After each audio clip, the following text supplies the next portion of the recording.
choice, it seems satisfactory. So I'ma do my own thing and make my own world. Won't you be there beside me? My almost ex-girlfriend is working genocide. Welcome in! I'm in here today, we got no sleep.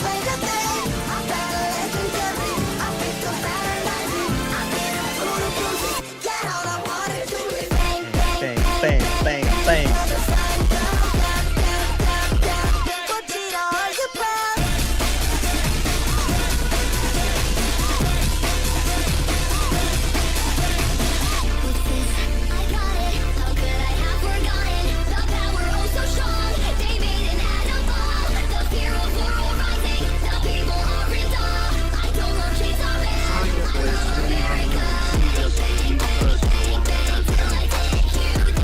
Love you first.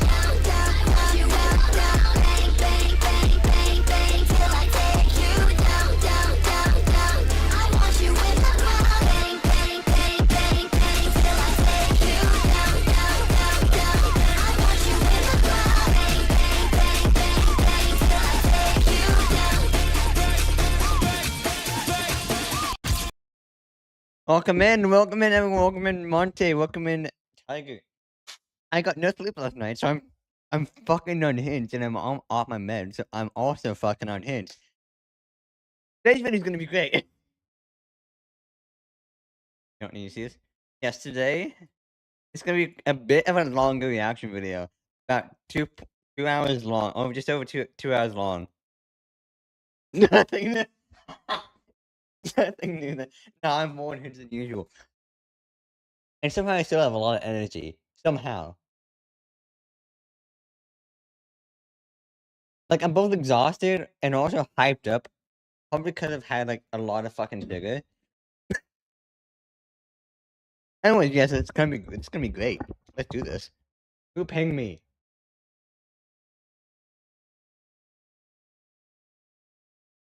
Okay, good. Anyways, yes. Let's get into the video.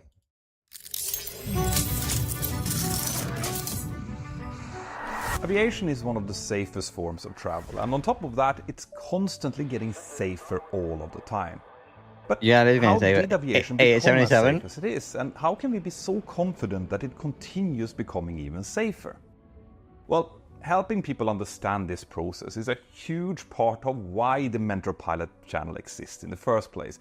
Now, I know that discussing and analyzing accidents and serious incidents and then speak about how safe flying is might seem just a little bit backwards, but actually that is precisely how this industry works. Yeah, with every incident, since the beginning of aviation, safer. Every accident has helped flying become just a little bit safer by teaching us what to avoid and what to do better in an honest and fully transparent way. And that is precisely the purpose of this supercut video that you're now about to watch. My goal today is to underscore the purpose of this channel by showing you how 3 of the biggest, most NRE for End of the Concorde and Malaysian Airlines air disasters. I did a fucking essay on Malaysian Airlines flight 370. It was over 20 pages long. I totally don't have a problem. History have all made your next flight much safer.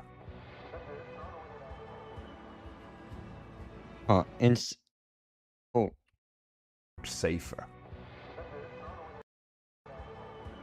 In so many areas of life, you need to be a long-term optimist, but a short-term realist. Sadly, oh my god, Sully.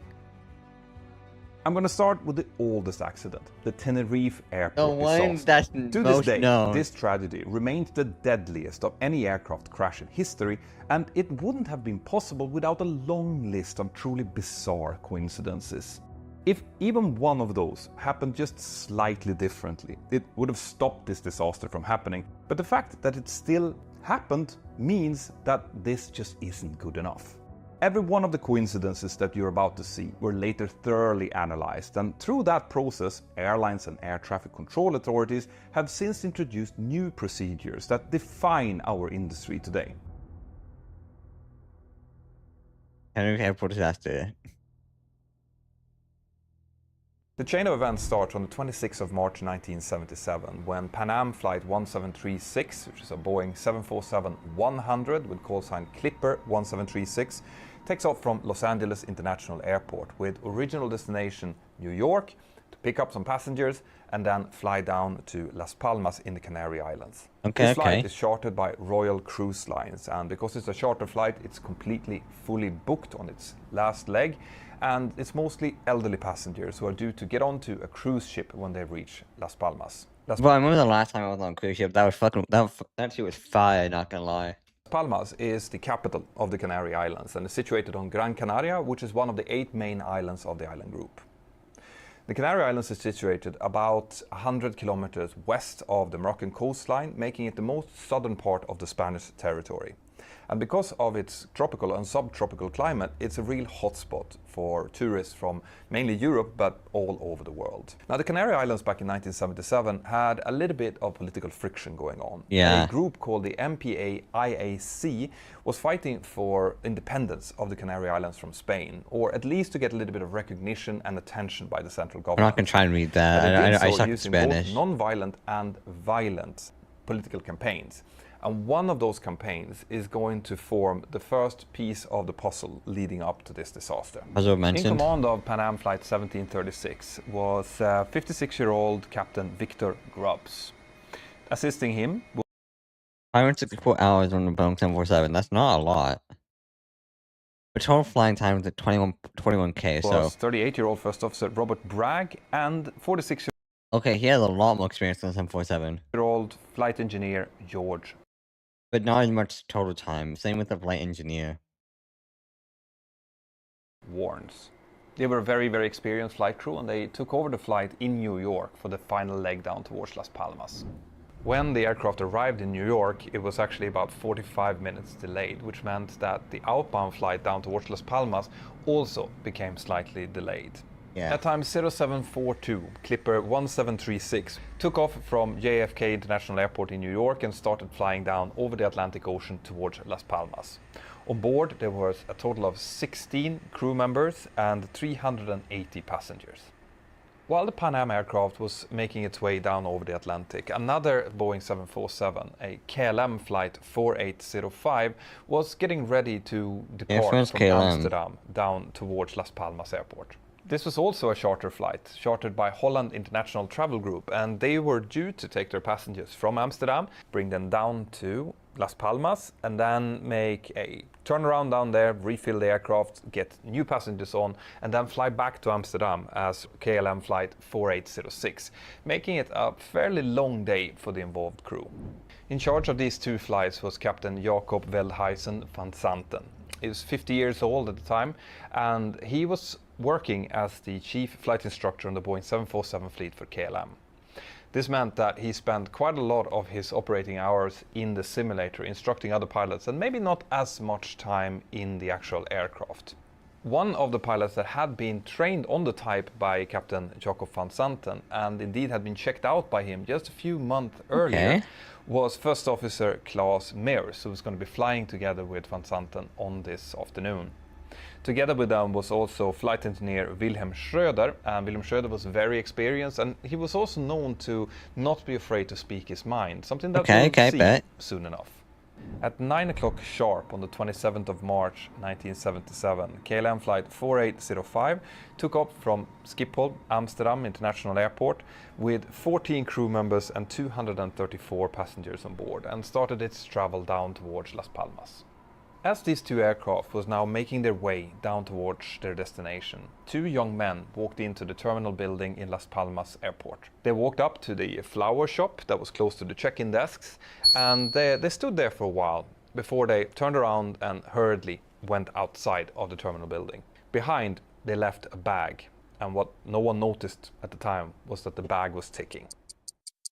Uh-oh, bomber's been planted. Fiasco moment. At exactly 1 o'clock in the afternoon, a desk clerk inside of Las Palmas Airport received a phone call from someone claiming that they were a representative of the MPA-IAC, saying that there were bombs put inside of the terminal building and that they had exactly 15 minutes to clear the entire building out. Almost to the second, 15 minutes later, the bomb that was placed inside of the bag next to the flower shop exploded. I'm gonna take This this caused win. part of the roof inside of the terminal building to fall down and other widespread damage, as well as injuring 4 people inside of the building. But remember how the person who Hold on, called chat, I'll be right back. said I need to that do there were something. bombs?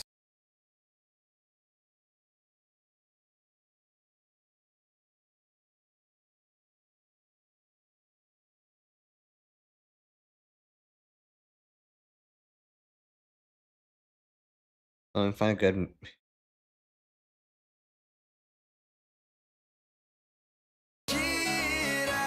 Eu paro pra te ouvir, cada suspiro teu me faz existir. Quando o escuro chega, tu és meu radar, me guias, amor, pra onde eu quiser chegar.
Faz o passinho do paquete. Faz o passinho do paquete.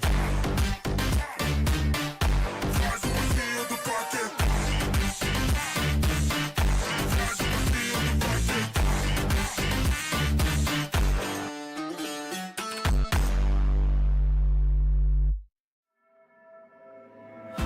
O sol se esconde, meu peito grita. Deixa o destino nos mostrar o caminho. A vida segue em frente, nada é em vão.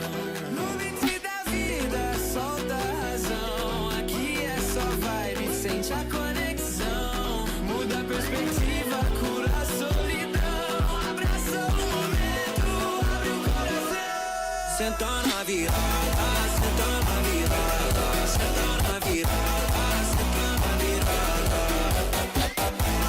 Senta na virada,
触れば全て終わらず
Hi, I'm back.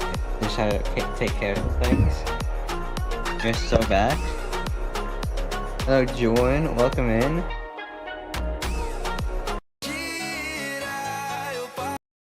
Alright.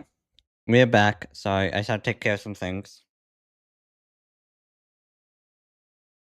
Back to the actual content. Or is it this one? Okay. As in plural? Well, now the authorities How you doing, needed to Jordan? assume that there was more than one bomb inside of the building, so they needed to search it. And because of that, a decision was taken to stop all inbound flights into Las Palmas airport. Almost exactly at the same time as this was happening down on the ground, KLM flight 4805 arrived into a holding pattern above Las Palmas. Initially, they were told to hold, to wait, but pretty soon they were told that we don't know how long this holding is going to take or how long the cleanup is going to take, so you need to divert toward Los Rodeos airport in Tenerife. Okay, This meant a short 25-minute flight over towards Los Rodeos, and at time 13:38, the KLM 747 touched down on runway 30 in Los Rodeos airport. They taxied up until almost the terminal building, as far north as they could on the apron, and they parked there. As the KLM flight was diverting, Pan Am flight 1736 had also entered a holding pattern a few thousand feet above the KLM aircraft. They heard the news about the bomb, just like the KLM flight did, and they also asked if they potentially could hold instead of diverting, because they were also holding a lot of extra fuel on board. Yeah. But just like the Yeah, KLM that's not flight, fair. the Pan Am flight was also told that no, we will not have any aircraft in our damn it. airspace, so please divert over towards Los Rodeos airport. Also, So they did, and they landed at Monty, time I did not fall asleep. 14:15, I did about not. I had to take 37 care of minutes shit. after the KLM flight, and also taxied to the apron. And at this point, Los Rodeos airport had started to fill up with all of the inbound flights that were supposed to come into Las Palmas, who was now being diverted, which meant that both the apron and the taxiways was now okay, becoming shush. quite crowded I'm getting with my diverted bully flights. chat. Oh, isn't it frustrating? Whoa. Diverted flights. Oh, isn't it frustrating when you're about to dive into an amazing article or video only to be hit by that dreaded access denied page? That actually got It me. has happened to me No. many times, and it's equally irritating every single time. But there is a way around it. Today's sponsor, NordVPN. Nord allows me to effortlessly bypass these geographical While this part is barriers playing, and I'm gonna unlock get some all of food. the information or content that I need. But NordVPN isn't only about accessing blocked content. They're also a must-have tool to help keeping your information secure, especially if you're hitting the roads this summer. Just picture this. You're chilling in a hotel lobby, grabbing some coffee at the airport, or soaking up the sun at a Hope beach Chad, cafe, and then I'm you treating decide you all to well. use the available Wi-Fi. Sounds pretty good, right? Yeah, except that those public Wi-Fi networks can come with some serious digital hazards, and that's where NordVPN again comes in. Nord will help you to encrypt your connection and keep your data private and secure, and they have even added some extra awesome cybersecurity tools to keep your data further safe. So to start using all of these awesome tools, just use my link here below, which is nordvpn.com/pilot. nordvpn.com/pilot. That will give you a great discount plus 4 free months when you sign up for the 2-year deal, and it's completely risk-free since Nord always gives you a 30-day money-back guarantee. Okay. Thank you, Nord. Now back to the video. Now let's talk a little bit about the airport that these two aircraft have just diverted to. Los Rodeos Airport is situated up in the northeastern corner of Tenerife. It's situated up on a hill at an altitude of about 2,000 feet. Now, Tenerife is dominated by the biggest mountain in Spain, actually, which is a volcano called Pico de Teide. And Pico de Teide creates some quite unique meteorological phenomenon where these humid trade winds that are coming in from the Atlantic is getting pushed up against the mountainside. And when it does so, cools down, the moisture falls out and starts forming clouds or fog, and that can happen really, really quickly. This also means that down on the southern side of Tenerife, it's almost always sunny. So the kind of weather that you associate with going to the Canary Islands is down south. But up in the north, it's almost always humid. It's There's windy, a lot of rain. It's a lot greener. There's a lot of vegetation there. And because the airport is situated at 2,000 feet altitude, it means that even reasonably high clouds, so 2,000 feet high clouds, when they come in over the airport, they touch ground. And this causes a very interesting phenomenon. Where it's not quite fog, because when you think of fog, I know what you want me to do, I'm not going to do it. The visibility stays more or less the same over time, right? Maybe it's 500 meters visibility and it stays the same. But because what you have here is actually sometimes rolling clouds that are coming in and disappearing, you can have really big variations in visibility. More hints than I am today. Maybe 2-3 kilometers visibility in 1 minute, and 3 minutes later it's down to 300 meters. When these two aircraft arrived into Tenerife, the visibility was good. It was a good day. But that very quickly started changing. And that's what we're coming to in a minute. Another thing about Los Rodeos Airport is that it had a very poor safety record. Between the years of 1965 and 1968, there was on average 1 crash per year in the airport or in the surroundings, claiming 98 lives. And just a few years before this disaster, there had been another serious accident happen. Because of this, a decision had been taken to build a new airport down in the southern part of Tenerife instead, where the weather was much better. This airport was actually paved and almost ready to take into use in 1977, but because of some political infighting, that hadn't happened yet. This new airport down south actually had ground radar, but Tenerife North, Los Rodeos Airport, did not have ground radar at the time of the accident. Whoa, no ground radar. When the KLM flight pulled up and parked next to the terminal building, initially Captain Van Santen and his crew wanted all of the passengers to stay on board. I'm guessing he probably was hoping that this was just going to be a very short ground delay and that they could depart towards Las Palmas almost immediately. But after about 20 minutes, it became clear that this was not going to be the case, and he decided that the passengers could disembark, go into the terminal building, stretch their legs a little bit, maybe grab something at the bar, and he issued them with reboarding passes so that they quickly could get back onto the aircraft if they were told that Las Palmas had opened again. The Pan Am aircraft that came in a little bit later wanted to do the same thing, but were told that the terminal building was now completely full with all of the KLM passengers and that it wouldn't be good to mix the two. So the Pan Am... Okay, you're saying it's not going to mix the two. My brother in Christ, the other planes in question. Crew decided to keep everyone on board, but they did ask for steps to be brought up towards the aircraft so that the passengers could go up onto the steps, you know, stretch their legs a little bit, get some fresh air while they were waiting.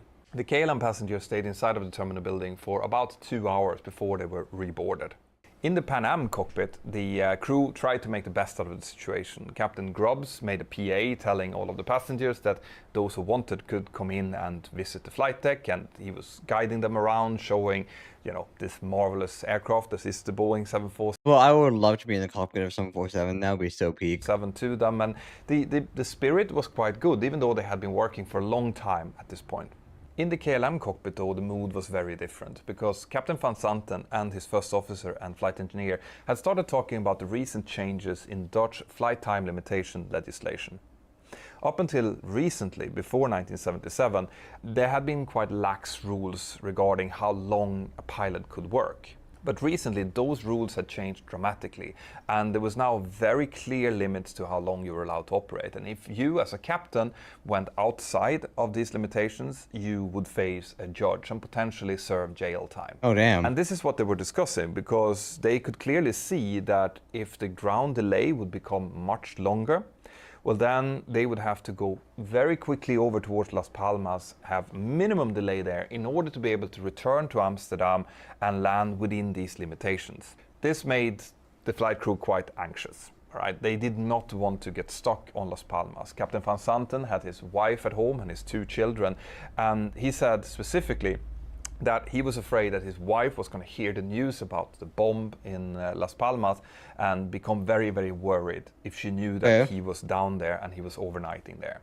So they were really looking into ways that they could minimize the delay as much as possible to get themselves back towards Amsterdam. And this is where Captain Van Santen takes a decision that's going to have very dire consequences. Because he decides that if he's going to be sitting on the ground here, he might as well be uploading as much fuel as he needs to fly over to Las Palmas and to fly back to Amsterdam.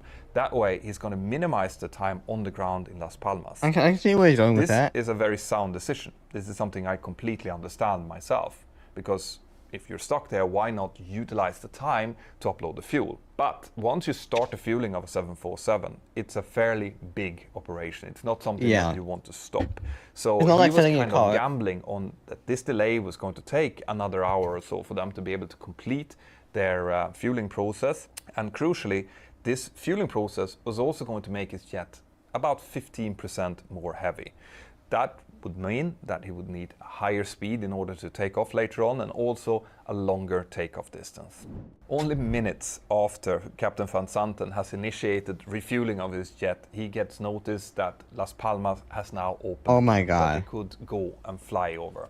Weather is still good, but now lower clouds starting to roll in from the hills, and the visibility is getting worse minute by minute. Captain Grubbs in the Pan Am flight has heard the same message, and he asks for startup, but he is told that unfortunately now the KLM flight is fueling and there is not enough ground clearance for him to be able to maneuver his jet up and past the KLM flight in order to enter the runway and backtrack for departure. He's going to have to wait for the KLM flight to finish refueling and for them to depart before he is allowed to taxi out and take off. When Captain Grubbs heard this, he went out onto the radio frequency and he said, "How long is this fueling going to take?" And Captain Van Santen responded from the KLM cockpit saying that it's going to take another 20 minutes to half an hour. Captain Grubbs in the Pan Am cockpit was not happy with this. Instead, he sent out his flight engineer and his first officer to physically measure whether or not they could squeeze by the KLM jet on the apron. But when they came back in, they confirmed that the distance was not big enough. It was less than 20 feet short, but it was short. So they would have to sit and wait until the KLM had finished refueling. At the same time, all of the passengers and crew had returned back to the KLM aircraft and were now getting ready for departure. All except one. Mrs. Robina Monique van Lanschot was a worker for the company that had chartered the flights in the first place, and she had her boyfriend actually living on Tenerife. So she had, during the ground time, checked if she could possibly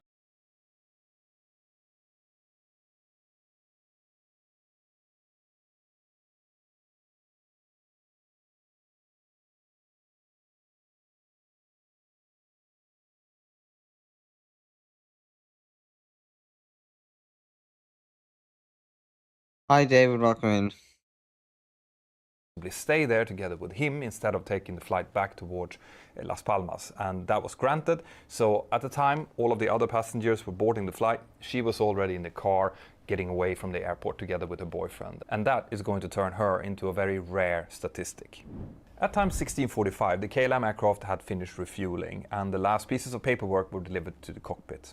Captain Van Santen and his crew was now trying to complete the before start checklist, and you can hear on the cockpit voice recorder how Captain Van Santen is actually trying to slow things down. He was saying things like, "Hey, give the man a chance," indicating that the first officer was working on his scan flow at the same time as the checklist was being read. Wow. Even though he was trying to moderate the pace, He was then heard just a few minutes later and before the checklist had been completed, calling for startup clearance. And this is something that's normally done by the first officer. So the fact that Captain Van Santen was doing this himself indicate that he was also indeed trying to speed things up. At time 16:56, the KLM crew had finished starting up their engines and they now were ready to taxi. They went on to the ground controller frequency and were cleared to taxi into holding position for runway 12. When they approached the holding position, they got transferred over to the approach controller and the approach controller cleared them to enter runway 12, backtrack and then turn off the runway on the third exit on their left-hand side. The first officer read this back, but instead of reading back the third exit, he read back the first exit, which is kind of easy to understand because third and first can sound very similar, especially on... Well, BRB again, I'm sorry. I'm sorry I'm being BRBing so much. Thank you for the look.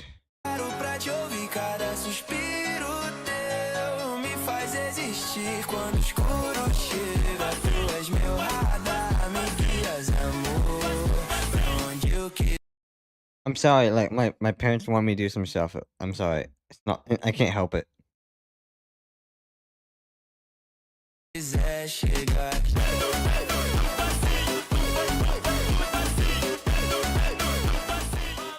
You know, just for, I'm just gonna leave you with actually Chair. Chair can take over stream while I'm gone. Chair can get the mic. Eu paro pra te ouvir, cada suspiro teu me faz existir. Quando o escuro chega, tu és meu radar, me guias, amor, pra onde eu quiser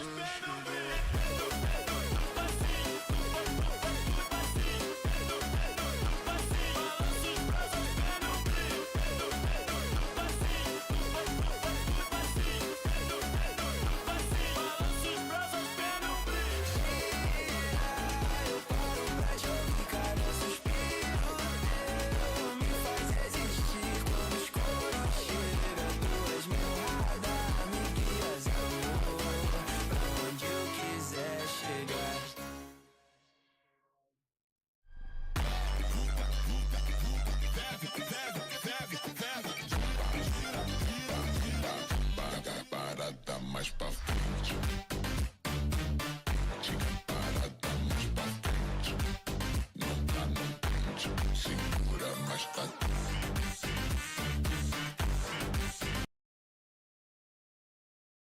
Over the radio frequency. When the approach controller heard this misunderstanding, he changed his mind and he changed the clearance to just backtrack all the way, runway 12, until you reach the end of the runway, make a 180-degree turn and then hold position. This was read back by the first officer, but only a few seconds later, Captain Van Santen came onto the same frequency and asked whether or not he should turn left onto Charlie 1, which is, once again, the first exit on the left-hand side. The approach controller said, no, continue taxi straight ahead. Okay, he said, fine. He continued taxiing down, but when they passed taxiway Charlie 4, which is the fourth exit on the left-hand side, Van Santen again turned over in the cockpit to his first officer and asked whether he should turn off there. This can maybe be interpreted as a little bit of confusion in the KLM cockpit at this time, but with my experience when you're taxiing in low visibility conditions, it's very, very hard actually. You see very little. It's actually a quite scary situation where you only see a few lights. And in this case, the centerline lights of the runway wasn't working either. So it's quite common that you, as a captain, keep asking your first officers to confirm the taxi route and confirm if we should turn this. Whether you have the slightest little doubt about where you are or what you should do, you always ask. So I didn't find that very strange. But it is also possible that Captain Van Santen is now starting to think ahead and he's starting to think about the flight over to Las Palmas, the potential of delays in Las Palmas, and then the flight back towards Amsterdam and the flight time limitations. And he could start to become a bit distracted. And if that's the case, well then that could indicate that he's actually losing a little bit of current situational awareness because he is thinking ahead, something that we captains also tend to do, especially when there's trouble brewing. And that could explain the actions that he's about to take next. As the KLM aircraft was taxiing now, the visibility was indicated to be around 500 meters, which is quite bad visibility. but some witnesses at the airport estimated that it could be at times as low as 100 meters, because they were now in that type of situation that we were talking about before, where there was low clouds that was moving over the runway. And this meant that at times the visibility was really poor, and then one of these clouds could move out of the way and the visibility could improve quite significantly. And this was also indicated because the cockpit voice recorder indicates that the windshield wipers in the KLM cockpit was on for a couple of. Okay, not gonna lie, I'm actually feeling very exhausted right now. I'm not sure I'm gonna continue streaming. I'm barely hanging on. I might have to actually go to bed.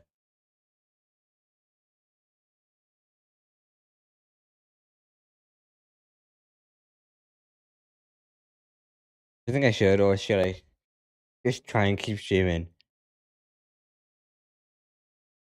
I'm sorry, I was up all night. I regret it now.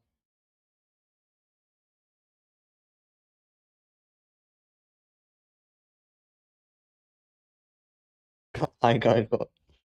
I am exhausted. My brain is dead. I'm trying not to fall asleep right now. I think I need to go to bed. I'm sorry. I think I need to go to bed.